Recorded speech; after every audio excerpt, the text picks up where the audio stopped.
आज का जो विषय है, ये जो हम कालका से पद यात्रा शुरू कर रहे हैं, उसकी रूपरेखा बनाई है। किस लिए पद यात्रा शुरू की जाए? वो इसलिए पद यात्रा की जा रही है क्योंकि सरकार ने हमारे खिलाफ कई लेटर निकाले हैं और सरकार ये कह रही है बार बार, मैं नंबरदारों का कोई काम नहीं है। हम इस यात्रा में तिरंगे झंडे के नीचे सरकार को ये दिखाना चाहते हैं, मैं नंबरदारों की ये काम सर, वो काम हम समाज के अंदर करके दिखाएंगे। क्योंकि समाज के अंदर बहुत बुरी बुराइयां आ रही हैं, समाज के अंदर बहुत भ्रष्टाचार हो रहा है। समाज के अंदर जो ये बुराइयां हैं, जात पात को लोग जो इलेक्शन लड़ रहे हैं, कोई पार्टी में किसी में इलेक्शन लड़ रहा है, हमारा एक के मकसद होगा भाई बढ़िया से बढ़िया मनसों ने और चंडीगढ़ और दिल्ली भेजो ताकि वो समाज का भला करे। वहाँ अपराधी आदमियों को किसी को नहीं भेजना चाहिए। जो समाज में बुराई आ रही है, जैसे नशा मुक्ति है, दहेज प्रथा है, प्रदूषण है और ये इस तरह की जो बुराइयां हैं, इन बुराइयां का हमें समाज को जागरूक करना है। हर समाज के आदमी को ये कहना है भाई, हमें जात पात से ऊपर उठ के समाज में रहना है।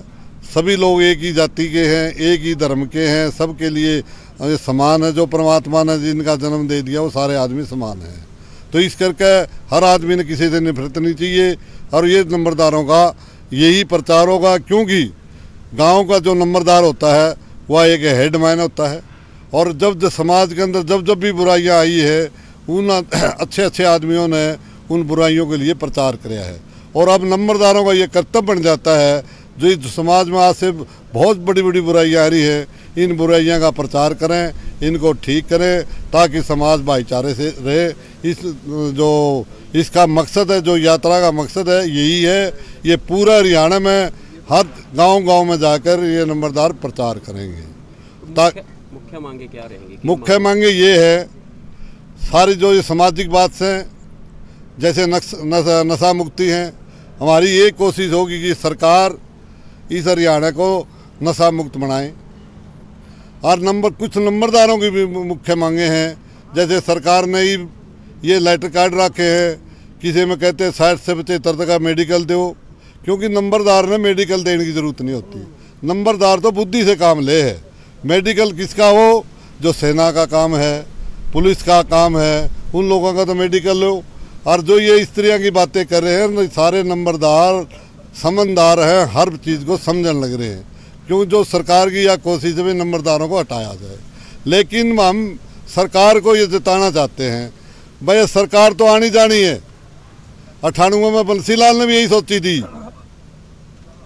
और भाई 2003 के अंदर ये दूसरी सरकार आई तो उसने कहा नंबरदारों का चुनाव करावांगे। तो इस तरह की बातें चलती रहती हैं। नंबरदार तो वहीं रहेंगे ना, सरकार आनी जानी है, नंबरदार तो डिगे को नहीं गए, वो तो नंबरदार को आओगे सारी उम्र तक। जो पद यात्रा है, इसकी रूपरेखा कहाँ से तैयार की गई? ये कालका से शुरू करके इसके दिन निश्चित हम भी नहीं कर सकते, क्योंकि अब पूरा हरियाणा की यात्रा है। यह यात्रा तो हम भी नहीं कह सकते यह साल चलेगी, 2 साल चलेगी, 3 साल चलेगी। हाँ, हम हर गांव में जाकर इसका प्रचार करेंगे और इसके बाद फिर हम एक बहुत बड़ा सम्मेलन करेंगे और उस सम्मेलन के अंदर ये चीज़ें हम पब्लिक को बताएंगे भाई हमने समाज में खातर ये बातें खातर हमारी यह पद यात्रा थी। और उसमें भी ये सरकार को भी बताएंगे। सरकार वाले या नहीं कहते भाई नंबरदारा का कोई काम ही नहीं है। हम सरकार को ये बताने चाहते हैं ये काम सर हम ये करके आए था और तुम इन काम में बचाल पड़ो ताकि ये समाज भी ठीक रहे, ये देश भी ठीक रहे। और जो तुम इस तरह की बातें कर रहे हो, कदे नंबरदारा की तरफ कहते इन्हें हटावाएंगे, कदे कर्मचारियों की कह दो तुम हटाएंगे, ये सरकार के लिए अच्छा नहीं है। राजा वही होता है जिसमें प्रजा सुखी हो। अगर जहाँ प्रजा दुखी होगी वो राजा नहीं होता। और नंबरदारों में एक 5 पीरा की करामात है। जो नंबरदारों से टकराया है, मैं असलियत में कहता हूँ, इतिहास कहता है, वो दोबारा चंडीगढ़ का मुंह नहीं देखा है। मैं एक बात बताना चाहता हूँ आपको। नंबरदार एकता, नंबरदार एकता, हरियाणा नंबरदार एसोसिएशन जिन्होंने नंबरदारों पर अटैक किया है, लेकिन वह उनके तो आज तक चंडीगढ़ का मुंह तो उन्होंने तो देखा नहीं है। इससे हमें सिद्ध होती है कि नंबरदारा में 5 पीरा की करामात है। तो मैं अंत में यही प्रार्थना करी है इसमें, और सारे नंबरदार अनुशासन के अंदर यात्रा करेंगे, तिरंगे झंडे के नीचे यात्रा करेंगे और इतने ढंग से यात्रा करेंगे अनुशासन से, कोई न्यून आज तक ना तो इसी यात्रा हुई और ना होगी। कब से शुरू हो गया? 1 तारीख से शुरू होगी, 1 अप्रैल से शुरू होगी और एक कालका से चल के हर गांव से, हर तहसील से होते हुए इस साइड में जाके फिर पंचकुला होते हुए अम्बाड़ा, यमुनानगर, करनाल, ये सारा पूरा हरियाणा में जाएगी ये यात्रा। तो इस यात्रा का आज की जो मीटिंग का था यही मकसद था। इसमें एक रूपरेखा तैयार करी गई है, सम्मेलन होगा, हाँ, और उसके बाद में फिर एक जींद के अंदर ये सम्मेलन किया जाएगा और सम्मेलन के अंदर सारी बातें बताई जाएंगी, भाई ये बात हुई है, और पब्लिक को भी ये सारी बात बताई जाएगी और सरकार को भी इसका संदेश दिया जाएगा। अगर सरकार इन बातों से समझ जाएगी तो हम सरकार का धन्यवाद करांगे, और उसके बाद भी सरकार नहीं मानती, क्यों, एक सरकार बहुत बड़ी चीज़ है, लेकिन नंबरदारा का संघर्ष तो जारी रहेगा, इतने इनकी बातों को नहीं माना जाएगा। आज बैठक की गई है मानक टबरा में, क्या रूपरेखा तैयार की गई है पद यात्रा को लेकर? कहाँ से यात्रा चलेगी, कहाँ पहुँचेगी?